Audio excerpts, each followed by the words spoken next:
Ôtez pas tous, bien-aimés frères et sœurs. Le président Tshisekedi est en train de devenir de plus en plus un frein à la paix. Il ne veut pas la paix en RDC. Il ne veut pas régler le problème. Je dis, il ne veut pas régler le problème. Il cherche des solutions là où elles ne se trouvent pas. Je répète, il cherche des solutions là où il n'y a que le malheur. Qui ne sait pas que l'Angola prend les directives des États-Unis? Tout agissement de l'Angola, c'est sous la direction. C'est-à-dire que ce sont les États-Unis qui donnent le mot d'ordre. L'Angola ne peut rien faire. Si les États-Unis disent que bon, maintenant Angola intervient, l'Angola va intervenir. Au Congo-Brazzaville, quand il y a eu la guerre en 97, l'Angola est venu pour déstabiliser un président élu démocratiquement. L'Angola que vous voyez là. À la demande de qui? Mais des mêmes Occidentaux. À l'époque, c'était Jacques Chirac qui avait convaincu. Maintenant, Macron n'a plus d'argent. Il a d'ailleurs aggravé la dette de la France. À lui seul, plus de 1000 milliards d'euros. À lui seul, seulement Macron tout seul. Pendant cette année-là. 1000 milliards d'euros. Plus de 1000 milliards. Donc quand il va quitter là, c'est pas moins de 1500 milliards ou 2000 milliards. Sur la tête seulement de Macron. À l'époque, c'était Chirac, donc il y avait un peu d'argent. Et maintenant, les Américains ont pris l'Angola. Vous avez vu le gouvernement de Biden? Y compris Biden lui-même, le seul endroit en Afrique où il est parti, c'est où? C'est en Angola. Donc l'Angola, aujourd'hui, c'est un pion des Américains. Tout ce que l'Angola va faire, c'est ce que les Américains lui demandent de faire. Si les Américains nous demandent de ne pas intervenir, il n'interviendra jamais. Ce sont des marionnettes. Donc le Congo ne peut pas compter sur l'Angola pour régler le problème. D'ailleurs, l'Angola a déjà un gros morceau. L'Angola, ça part. Vous savez qu'il y a une partie du pétrole congolais, RDC bien sûr, qui est exploitée par l'Angola, comme l'Algérie faisait avec le Mali. Le Mali a coupé ça et dit non, ça suffit maintenant, tu ne voles plus notre pétrole. L'Angola fait ça en RDC. Ça, c'est un. Deux, l'Angola a le port de Lobito. Donc, et le port de Lobito, là, c'est la voie choisie par les Américains pour piller la RDC. Et l'Angola aura sa part puisque ça passe par son territoire. Donc l'Angola, tout ce qu'elle veut là, c'est sécuriser les intérêts des Américains. Donc, le fait que l'Angola ait des intérêts qui sont plus ou moins préservés maintenant, l'Angola n'est pas une grande menace. J'entends des frères qui nous disent que l'Angola a une frontière avec la RDC de 1200 km. Donc, il faut être bien avec l'Angola. Je n'en doute pas. Mais le Congo est déjà bien avec l'Angola. Le président Lorenzo pouvait être à la fois président de l'Union africaine mais continuer à assurer la médiation. Pourquoi il a refusé? Et avant de refuser la médiation, qu'est-ce qu'il a dit? Il a dit que le Rwanda est le frein, est le problème. Parce que la solution était déjà là, le Rwanda n'est pas venu signer. Il a accusé. Donc il a pris position. En diplomatie, c'est ça. Il a pris position pour la RDC. Ça, c'est un premier élément qui pousse que le Rwanda, je ne pense pas que le Rwanda peut intervenir pour faire du mal à la RDC. Je ne pense pas parce qu'il mettrait ses propres intérêts en jeu. Surtout que la frontière est longue. Et s'il y a un problème là, beaucoup les Congolais vont fuir au Rwanda, en Angola. Donc l'Angola n'est plus une menace. Parce que l'Angola a ses intérêts qui sont presque garantis. Mais la menace, elle vient d'où? Elle ne vient pas du Centrafrique. Le Centrafrique a été clair, ça vient pas. Et pourtant, au Centrafrique, il y a des Rwandais. Mais le Centrafrique soutient la RDC.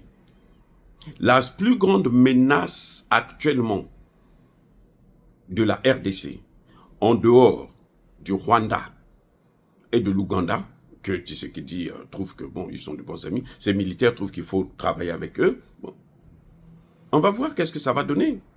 En tout cas, jusqu'à maintenant, là. Depuis que Tshisekedi est là, jusqu'à aujourd'hui, il ne fait que se tromper sur ses voisins. Il ne fait que se tromper sur ses alliés. Il choisit toujours le mauvais cheval. Et ça, c'est grave pour un chef d'État. Tu ne peux pas être là, tu ne fais que commettre les mêmes erreurs, les mêmes erreurs, les mêmes erreurs. Bref, je voudrais dire par là que l'Angola n'est plus une menace. Parce que l'Angola a des intérêts qu'elle préserve et qui sont préservés. L'Angola, ce qu'elle peut chercher à avoir, c'est maintenant, peut-être que la paix peut lui permettre d'avoir un peu plus.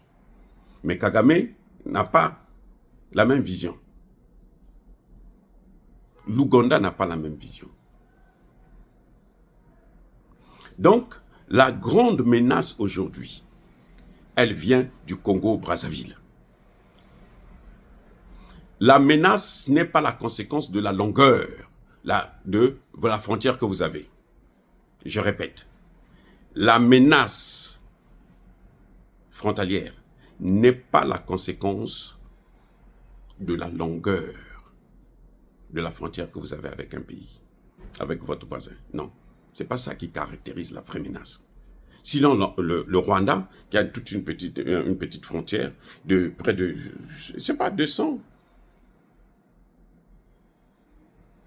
en tout cas, moins de 500 km, 200 ou 100 km, 150 km, la frontière avec le Rwanda. Mais regardez la misère que le Rwanda est en train de faire. Pendant 30 ans, ça fait plus de 30 ans que le Rwanda est en train de détruire le Congo. 30 ans. Ils ont une petite frontière. Donc, ce n'est pas parce que l'Angola a une longue frontière avec le Congo que l'Angola doit être une menace. Non. Actuellement, on ne peut pas déstabiliser le Congo complètement si on n'a pas la capitale. En matière de politique internationale, si vous n'occupez pas la capitale, vous ne serez jamais reconnu comme le président de ce pays. Tant que le Kagame va régner dans l'est de Kivu, il n'aura jamais pris la RDC. C'est pour ça que vous voyez que de temps en temps maintenant, on voit des tentatives de déstabilisation de Kinshasa. Parce qu'ils veulent rentrer à Kinshasa. Mais s'ils veulent rentrer à Kinshasa aujourd'hui, ils vont rentrer par où? Vous croyez qu'ils vont rentrer par l'Angola? Non, l'Angola ne le laissera pas faire. Par contre, on a constaté que tous ceux qui viennent déstabiliser Kinshasa passent par Brazzaville, par le Congo en tout cas. Le gouvernement est au courant, le gouvernement n'est pas au courant, ça je n'en sais rien. C'est pas là le problème. Je dis que le problème aujourd'hui, la menace, la plus sérieuse menace de la RDC vient du Congo-Brazzaville. Parce que la frontière là, elle est ouverte. Elle est perméable. Les terreaux peuvent passer par le Congo-Brazzaville. Avec ou sans l'accord du gouvernement de Brazzaville. C'est ça, c'est la stratégie, c'est la politique. On regarde ça, quand on regarde, on dit, mais oui. Ne croyez pas que parce que l'Angola a une grande frontière, donc l'Angola va choisir de déstabiliser. Si les Américains ne disent pas à l'Angola de déstabiliser, l'Angola ne fera rien. Les amis, l'Angola ne compte pas sur la Russie, sur la Chine. L'Angola compte sur les Américains. C'est l'Angola qui a sacrifié Laurent Munzei. L'Angola que vous voyez là, c'est l'Angola qui l'a sacrifié. Mais à l'époque, les gardes du corps de Laurent Munzei étaient des Angolais. Tous. En tout cas pour la plupart. Parce qu'ils n'avaient pas confiance, il avait chassé les Rwandais. Voilà ce qui se passe exactement. Donc, je crois que Tshisekedi lui-même ne veut pas régler le problème. Il va toujours là où il va en Angola. L'Angola, c'est déjà sûr. Donc, cherche à voir comment tu peux protéger ta frontière avec le Congo-Brazzaville. comment tu peux contrôler, je ne sais pas si c'est par les négociations, parce que lui, il est diplomate, soi-disant, ou bien il y a d'autres méthodes. Mais en tout cas, la vraie menace actuellement du gouvernement de Kinshasa ne peut venir que de Brazzaville, pas du Centrafrique, pas de l'Angola, pas même pas du Rwanda. Ce sont des Rwandais qui viennent déstabiliser, certes, mais ils ne peuvent passer que par le Congo-Brazzaville. Parce qu'il faut atteindre la ville de Kinshasa. Et le président va se balader en Angola. Alors qu'on lui dit la solution, maintenant là, elle est ailleurs. La solution du problème du Congo est ailleurs. Tant que Tshisekedi ne va pas suivre cette solution, vous allez voir le Congo va être balkanisé. Sous nos yeux, on n'aura que des larmes pour pleurer, les amis. On n'aura que des larmes pour pleurer. Soyez bénis, abondamment bénis par le Dieu de Kémite et par nos ancêtres Élysées. Mais que tous ceux qui veulent persécuter le continent africain, le pillent et le déstabilisent, qu'ils soient noirs, blancs, chinois, arabes, juifs, indiens, qui qu'ils soient punis, maudits, foudroyés, neutralisés, écrasés, effacés par le Dieu de Kémite et par nos ancêtres Élysées. Vive l'Afrique éternelle, j'ai dit et j'assume.